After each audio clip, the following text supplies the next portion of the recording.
For this question, we need to calculate the voltages denoted in red on the given diagram, voltage V1 across resistor R1 and voltage V3 across resistor R3. Because the voltages for resistor R2 and R4 are given and we have a voltage first given, we are looking also for voltages. We will stick to Kirchhoff voltage law. So step node 1 in here is going to be to organize our loops.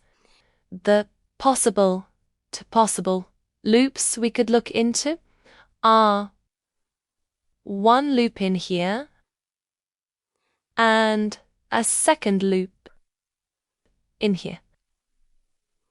So let's try to write the Kirchhoff voltage law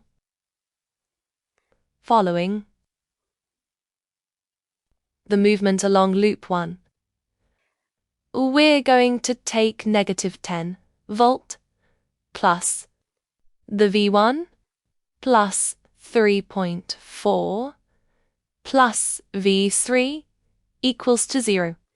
Simplifying expression will give us V1 plus V3 equals 6.6 volts, and let this one be our expression A. Then we will move to Kirchhoff voltage law, but this time following the loop, which we called loop number 2.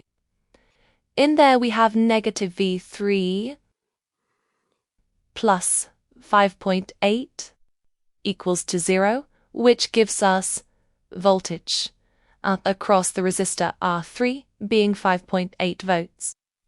And that's the first answer, actually. Okay, from here, we can go with that answer into expression A, and we will find that V1, which is 6.6 minus V3, right now is going to be 6.6 minus 5.8, and B1, it's up to 0.8 volts is final answer. And that's the second part of the question.